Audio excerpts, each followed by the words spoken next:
still remember the first time I played Warframe. I just treated myself to a launch day PlayStation 4, and during a break playing FIFA or Killzone Shadowfall or something, I wandered onto the PlayStation Store just to see what else was available. And it was then that I came across this curious looking free-to-play game. I wasn't quite sure what to make of Warframe, to be honest. I had no idea it was made by the studio responsible for one of my favorite games ever, Unreal Tournament. I had no idea that it was a game that Digital Extreams had been trying to release in some form or another for over a decade. And I certainly didn't realize that this curious little free-to-play game was the studio's last chance at survival. Warframe's been out for 5 years now on Xbox One, PlayStation 4, and of course PC. In fact, it spent most of its time on the PC in Steam's top 10 most concurrent players chart. But it's also a game that a lot of people know absolutely nothing about. So we thought, what better candidate for a Noclip retrospective than the remarkable story of Digital Extremes and Warframe. This story starts 3 decades ago in the Great White North.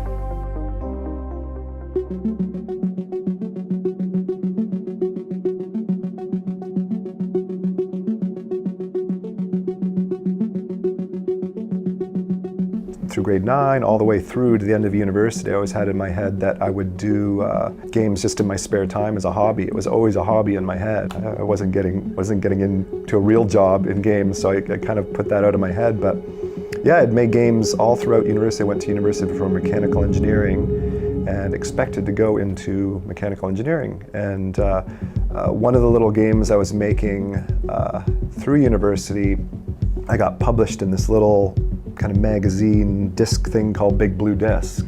That would be on, you'd see it on the magazine shelves. You know, come out monthly, and I was just looking around for something to do with my game that I finished, which is kind of a cool little game, and I sent it to them, and they paid me my $1,200 for the rights to do that. And so I was amazed that I actually made a little bit of money from this tiny little game. And so that's kind of the first stepping stone to get it to the professional and actually money coming in. What was the game?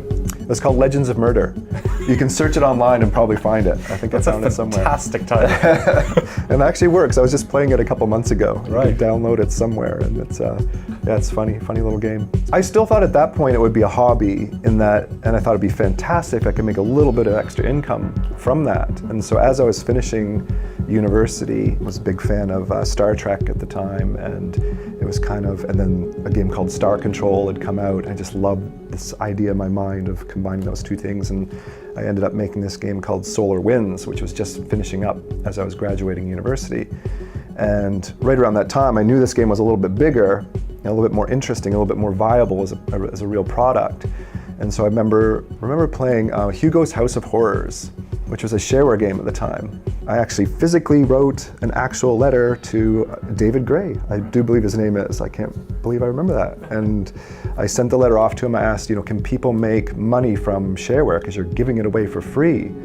And he wrote back and he told me about CompuServe. It was a good online area where people discuss games and shareware and stuff like that. And he said, yeah, some people make a few bucks and some people make $1 million. And of course that, my mind exploded. And I think from there, that's where I got onto CompuServe, and I found out about Apogee and Epic Games. I met Mark Rain, and the first game ended up being published by Epic Mega Games at the time. I think I was making about $1,200 a month from Solar Winds. And I was like working on my next game. I was like, oh my God, I'm gonna go from $1,200 a month to $2,400 a month. So I can actually live reasonable on that. And so it was exciting times, and I just loved the work. And the game that came after that was Epic Pinball. And so as I was making, I was like, okay, this is good. This game is my best yet. It's going really well. And so I was really quite excited about it, thinking, yeah, maybe I'll make more than $2,400 a month. Maybe I'll make $3,000. It's like in my mind, oh my God, $4,000 a month? That would be living in luxury. And of course it comes out, and it was a monster, like for one person making it was a monster hit. And I just remember my first check was like $50,000. So it was a whole new world. And that was kind of the start of the upward climb.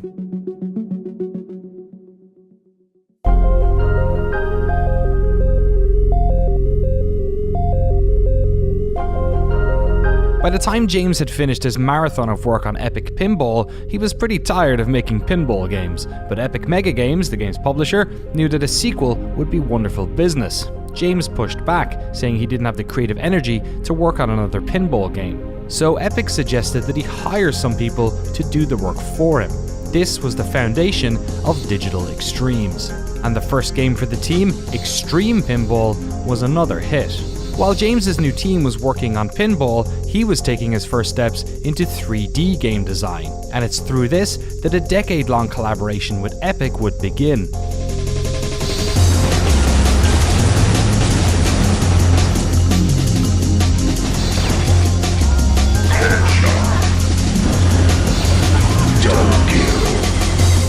Today we often associate this franchise with Epic Games, but the original games were born out of a tight collaboration between the two studios. Between the two, they were around 16 people working collaboratively on the project. During the development of Unreal, the Epic team travelled to London, Ontario to work on the game, while the team at Digital Extremes travelled to Raleigh, North Carolina, where Epic is still based, to work on UT99.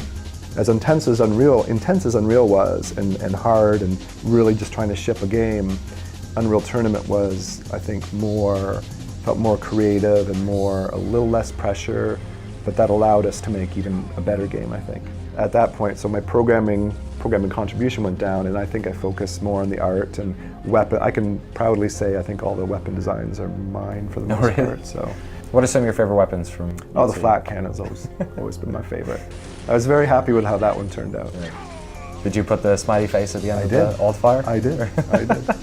Do you know that? I'm not sure if this story's ever been told. We were all in North Carolina, and we were coming back from lunch somewhere, and we walked past a church called the Redeemer. It's like, hey, that's a great name for the big guy. So, pilotable nuclear weapon. Yes. Named after a church. Yes. Great. I know Cliff had a lot of input in the weapons as well, but we wanted something that was more than just basic shooting. Combining the alt fires to add an extra layer of skill on top. So we're always looking for a way to add that, you shoot the weapon in its basic form and you can do well, but if you have that extra skill and you can do the combos or whatever, that there's an extra layer of skill that's kind of built on top of the weapons. So that was definitely the intention as much as we possibly could. Do you have any favorite maps from that original 99 one? Facing Worlds, Cedric's map was definitely one of our favorites that we played in the office. There's a lot of really good ones. I like Deck 16 was awesome. It was Misha's map that was very memorable. On Championship, pretty much everything. I worked on weapons and progression. I'm a programmer. Was how I got my job here. So I programmed weapons, I programmed game modes, I programmed bots, bombing run, like all those kind of things. I remember one time when we moved offices, we had to have an electrician come in, and he had to come in late. I was the only one in the office, so I let him in. And he said, so you make video games here? And I said, yeah. He's like, whoa, any video games I might have heard of? And I'm like, yeah, Unreal Tournament 2003. He said, oh yeah, I really wanted to like that Unreal Tournament 2003, but you replace a sniper rifle with that god-awful lightning gun. And I'm like, yep, that was me. After UT99, the teams continued to collaborate, working on Unreal Championship for consoles and Unreal Tournament 2003. But by the time UT 2004 came around, collaborating remotely became much more difficult, as both studios had grown so much. It was during this period that Epic and Digital Extremes almost merged, but the idea was scrapped once they realised the Canadian government would require a sizable tax payment up front. And so instead, like college roommates after the last day of class, Digital Extremes and Epic Games went down their own different paths.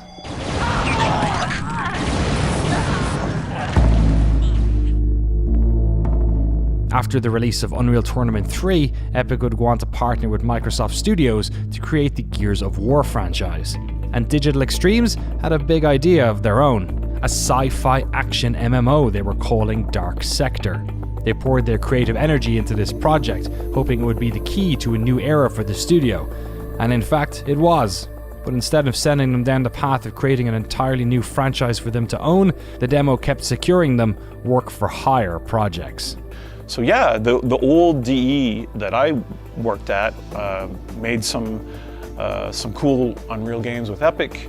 And then we hit the pitch circuit, right? Here's our idea for games. You know, we tried to make this crazy sci-fi game that was called Dark Sector, that wasn't the Dark Sector that shipped. And that was, I remember that was living out of a suitcase for 6 months, traveling Europe and West Coast with a tech demo in a cube PC. You walk in, you show this tech demo, and they say, this is awesome, this is great. How would you like to make the sequel to this game instead, right? So, you know, that wasn't really, I mean, it was very creatively upsetting and kind of soul destroying because you're putting everything into this, but it got us work. Publishers have their franchises and they want to build on that. And so we did that. We did what we call work for hire. Work for hire is we're going to pay you a lot to grow an extreme amount to your breaking limit, so that you have all these people to take care of with their families, their mortgages, and their hopes and dreams. We're going to pay you just enough to get to the end of the project. You better pray it earns out so you can get your royalties back. If I look back on my career, it was probably my biggest personal mistake was to, you know, we had some good money coming in. We weren't that big. We were quite successful, but we had our eye on, like, you know, let's make something like the next Halo, like something huge, right? Because the games were at that point were getting bigger and bigger, and that was exciting to us. And we wanted to be, you know, AAA, huge, biggest games. And so we'd come up with a demo or pitching ideas to publishers looking to use their money to make some product. And it was definitely a challenge that went on with us for many, many years, looking for that product of our own. When possibly the better decision at the time would be to have been taken our own money and made our own small little product that was fully funded ourselves, that wasn't striving to be that big, massive blockbuster. But that's your own money, it's more risky. More risky, but then you have full control over it, because just when you're doing a work for hire project, I mean, it's their money, so you're doing what they want, and maybe you never know exactly what they want, or they don't know what they want. And if you look at our history and most independent studios' history, when they have full control, complete control over the product they're making, which often only comes if you're funding it yourself, you will make a better product. For over a decade, Digital Extremes would work predominantly in the cutthroat world of work for hire. What many studios do when they're in this situation is scale up for projects and then conduct widespread layoffs afterwards. But James was from the area, and Digital Extremes was the only studio in town. His employees had roots, families, friends, mortgage payments, so him and the team did anything they could to keep contracts coming through the door. What this meant was that their Dark Sector idea kept getting kicked down the road, while the team worked to keep the lights on. The studio partnered with Toronto-based Groove Games on Unreal Engine shooter Pariah and its sequel of sorts, Warpath. They took a contract to help create the PlayStation 3 port of BioShock, all the while shipping around their Dark Sector game. We had this idea, what would Metal Gear and like the Dark Crystal be if you put them together? So of course there would be like anime energy tentacles coming out of people's heads. There would be really cool robots, but the metal would be organic and changing. You know, we had a lot of ideas, science fiction that wasn't necessarily just like James Cameron science fiction. We wanted maybe some Frank Herbert science fiction. So we had these kind of ideas, and I went off and wrote a whole bunch of stuff about these characters, and the artists, you know, Mike Brennan designed these beautiful, kind of very interesting enemies, and him and Jeff, you know, worked on the original kind of what became our Excalibur suit. And we went around and pitched it, and this was kind of when Halo was sort of a thing starting to emerge, but every publisher said no one likes sci-fi and they won't sell. Consistently, every time.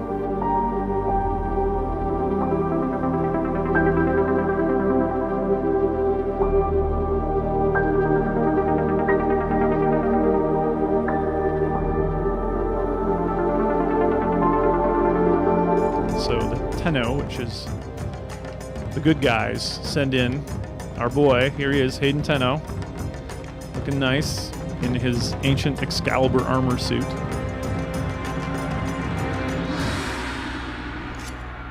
All right, so there he is, and this is the perspective of our game. It's sort of an over-the-shoulder mixed third-person, first-person type control scheme. We've got, on the left analog stick, we have move and strafe, like you might have in a game like Halo.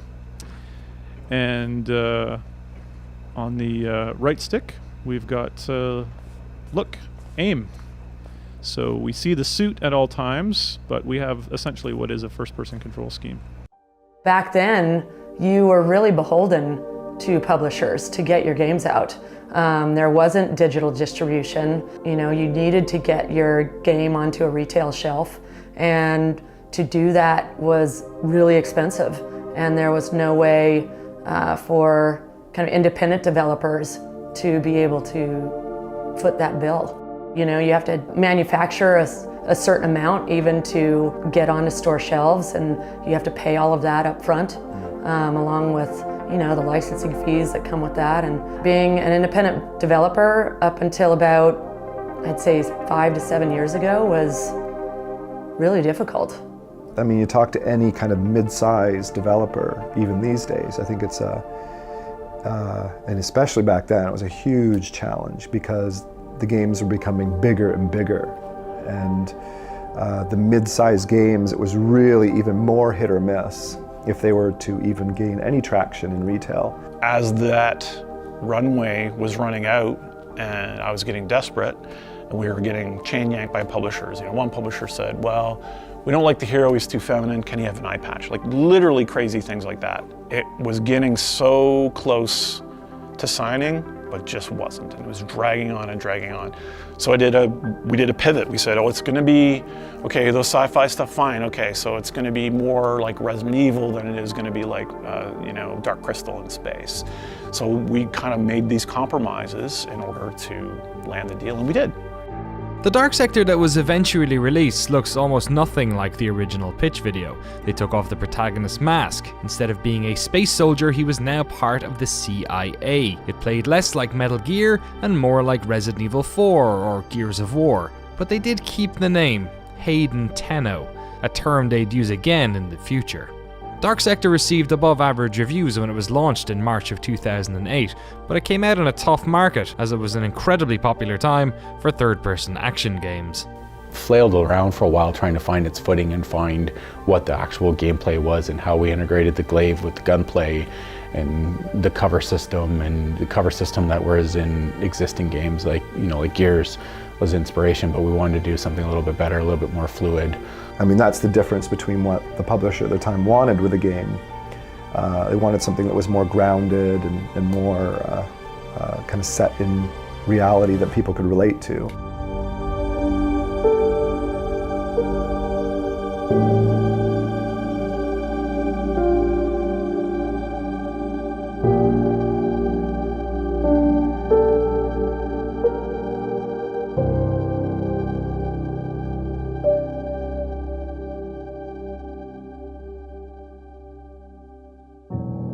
Digital Extremes' Dark Sector project hadn't gone exactly the way they wanted to, but at the very least it had been competitive at market. Plus, the team had another game out the door. They continued doing work for hire gigs. They developed the multiplayer for BioShock 2 and Homefront. They designed The Darkness 2 for 2K and secured a contract to make the video game for an upcoming Star Trek movie. But the squeeze on mid-tier games was getting worse and worse for publishers. Rising development costs meant that the revenue required to make each of these games a financial success was rising with each year. Digital Extremes found themselves caught in the crossfire. Well, I think a lot of publishers moved all that stuff internally, and you know, that mid-tier developer, you know, I think we saw the writing on the wall is those pitches and those things were harder to do, and the quality bar that the publisher required and the risks they were willing to take they weren't willing to take them anymore. So it was like, okay, well, we're gonna have to figure out something else. You know, Star Trek's ramping down rather, and soon, you know, there won't be any more milestone payments coming in to keep the lights on. This other project that we had started that we thought was going to get greenlit, that publisher had a bad quarter and are now doing everything in-house. You know, like these are literally things happened. It was a very challenging time, and it was definitely hard to get to work with a publisher to get those real, potentially high quality products funded, because there was so much at stake.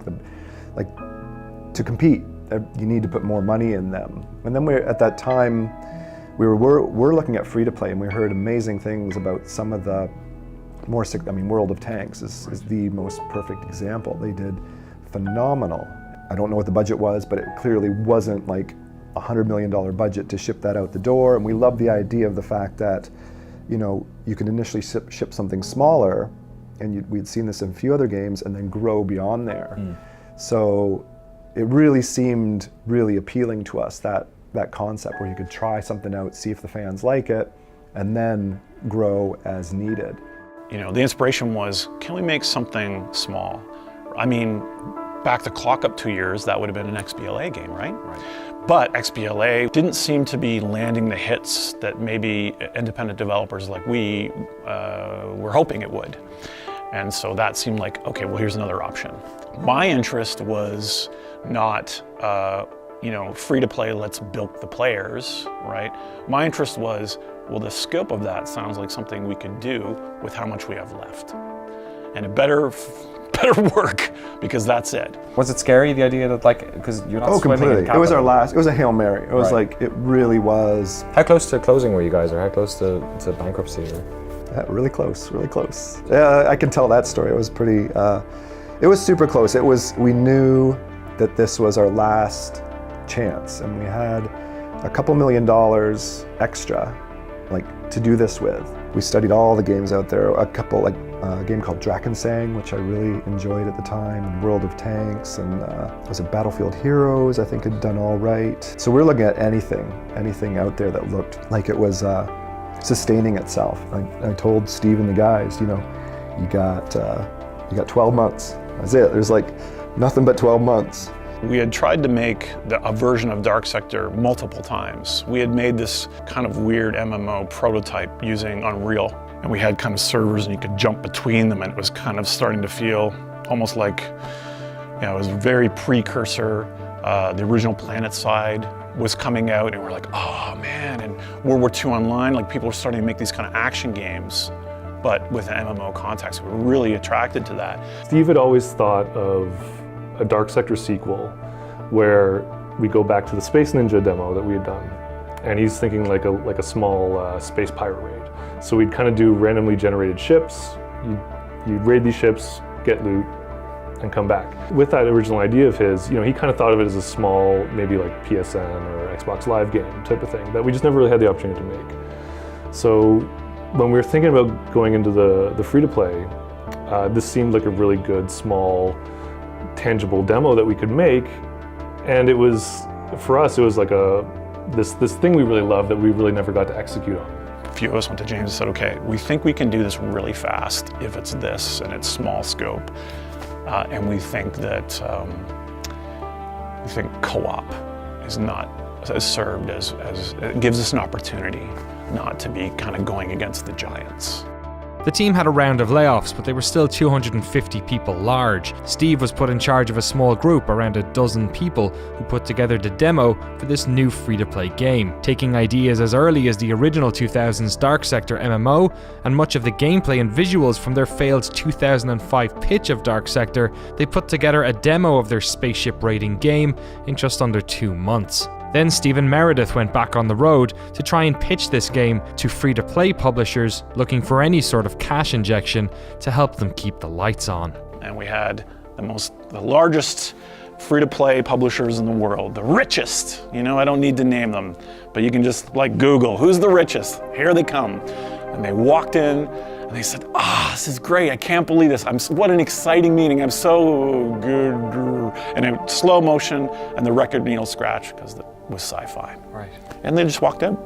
As soon as they saw that it was PvE and sci-fi, it was, yeah. And we were like, what?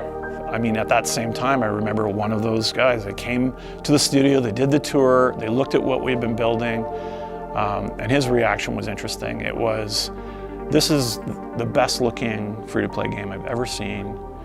You will fail. Dave and I just looked at each other. Oh, kill me now. So why are we gonna fail? Well, because the game can't look this good and update as often as you need to build your community. And of course that was like branded on my ass, like frequent, fast updates. How are we gonna do this? So a lot of early tech in Warframe, like the procedural levels and that sort of stuff, completely geared to that kind of idea of frequent updating. Those publishers didn't bite. And so it was, can we make money before the end of the year? And that was like, okay, so 9 months to make a game. When the team tried to make the original Dark Sector, the need to get a publisher influenced that game dramatically, but this time Digital Extremes didn't have time to retool the game for publisher needs, and frankly, they didn't want to. They knew what type of project they were making, a free-to-play Space Ninja game they were currently calling Lotus, but what they didn't know was whether or not this game would be enough to help save the company. This project was a massive shot in the dark. Not only had the team never made a free-to-play game before, but this game was going to be responsible for keeping a studio of 250 people afloat while they scrambled to look for more work-for-hire gigs. What actually transpired wouldn't only shock and surprise DE, but the entire video games world. In the next part in this series, we take a look at the remarkable story of Warframe. See you then.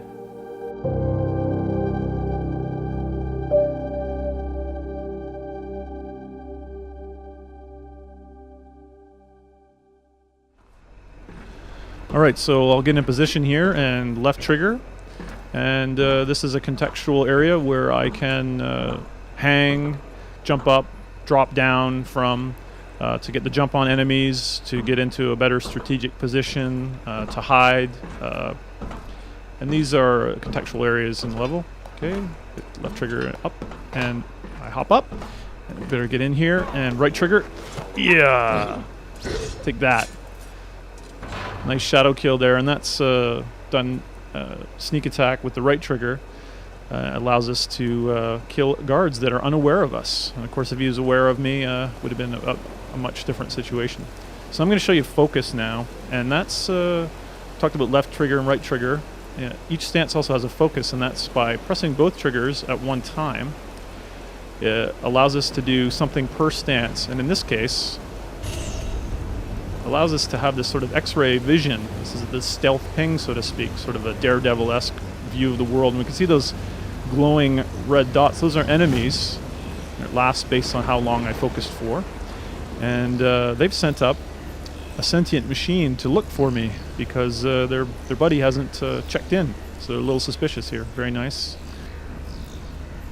So the thing that makes Hayden special, of course, is that he has a gift with these sentient machines in that he can sort of mind meld or link with them, as we call it.